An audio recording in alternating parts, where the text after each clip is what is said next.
Idukki Pooppara തൊണ്ടിമലയിൽ car താഴ്ചയിലേക്ക് മറിഞ്ഞ് അപകടം ഉണ്ടായിട്ടുണ്ട് എന്ന വാർത്തയാണ് വരുന്നത്. 5 പേർക്ക് പരിക്കേറ്റു, ഒരാൾക്ക് ഗുരുതര പരിക്കുണ്ട്. ബോഡിമെട്ട് പൂപ്പാറ റോഡിൽ രാവിലെ 5 മണിയോടുകൂടിയാണ് ഈ അപകടം നടന്നത്. ഉത്തർപ്രദേശ് സ്വദേശികളായ വിദ്യാർത്ഥികൾ സഞ്ചരിച്ച വാഹനമാണ് അപകടത്തിൽപ്പെട്ടത്. ഗുഡ് മോർണിംഗ് ജോസിൽ, എന്താണ് ഈ അപകടവുമായി ബന്ധപ്പെട്ട് കൂടുതൽ വിവരങ്ങൾ ലഭിക്കുന്നത്? ഇതിലിപ്പോൾ ഒരാളുടെ നില ഗുരുതരമാണ് എന്നാണ് വിവരം ലഭിക്കുന്നത്. അതുമായി ബന്ധപ്പെട്ട് ആശുപത്രി അധികൃതർ എന്താണ് പറയുന്നത്? പ്രിയ, ഗുഡ് മോർണിംഗ്. പ്രിയ സൂചിപ്പിച്ചതുപോലെ തന്നെ ഇടുക്കി പൂപ്പാറ തൊണ്ടിമലയിലാണ് ഈ കാർ കൊക്കയിലേക്ക് മറിഞ്ഞ് അപകടമുണ്ടായത്. അതിൽ 5 പേർക്ക് പരിക്കേറ്റു. ഒരാളുടെ നില അല്പം ഗുരുതരമാണ്. പരിക്കേറ്റയാളെ അടിമാലി സ്വകാര്യ ആശുപത്രിയിലേക്ക് മാറ്റിയിട്ടുണ്ട്. മറ്റ് 4 പേരുടെയും പരിക്കുകൾ അത്ര സാരമുള്ളതല്ല. ബോഡിമെട്ട് പൂപ്പാറ റോഡിൽ രാവിലെ 5 മണിയോടുകൂടിയാണ് ഈ അപകടം നടന്നത്. ഉത്തർപ്രദേശ് സ്വദേശികളായ വിദ്യാർത്ഥികൾ സഞ്ചരിച്ച വാഹനമാണ് അപകടത്തിൽപ്പെട്ടത്.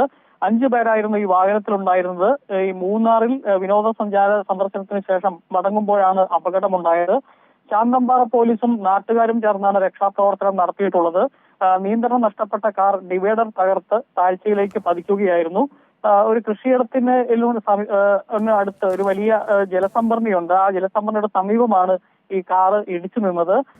ഒരു കുറച്ചുകൂടി മാറി ഈ ജലസംഭരണിയിലേക്ക് പതിച്ചിരുന്നെങ്കിൽ ചിലപ്പോൾ കുറച്ചുകൂടി വലിയ അപകടം ഉണ്ടാകുമായിരുന്നു. ഏതായാലും നിസാര പരിക്കുകളാണ് 4 പേർക്ക് പറ്റിയിരിക്കുന്നത്. ഒരാളുടെ നില മാത്രമാണ് അല്പം ഗുരുതരമായിട്ടുള്ളത്. തൊണ്ടിമല ഭാഗത്ത് കഴിഞ്ഞ 6 മാസത്തിനിടയിൽ നിരവധി അപകടങ്ങൾ ഉണ്ടായിട്ടുള്ള പ്രദേശമാണ്. അതുകൊണ്ട് ഏതായാലും രാവിലെ നേരം പുലർന്നു വരുന്ന ഒരു സമയത്ത് നടന്ന അപകടമാണ്.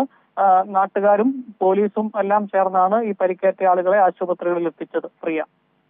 ശരി, ഇടുക്കി പൂപ്പാറ തൊണ്ടിമലയിൽ കാർ താഴ്ചയിലേക്ക് മറിഞ്ഞാണ് ഈ അപകടം സംഭവിച്ചത്. 5 പേരാണ് കാറിലുണ്ടായിരുന്നത്. അവർക്ക് പരിക്കേറ്റിട്ടുമുണ്ട്. ഒരാളുടെ നില ഗുരുതരമാണ്, അല്ലെങ്കിൽ ഗുരുതരമായി പരുക്ക് ബാധിച്ചിട്ടുണ്ട് എന്നും മനസ്സിലാകുന്നു. ഇതിന്റെ വിശദാംശങ്ങളാണ് ജോസിൽ നൽകിയത്.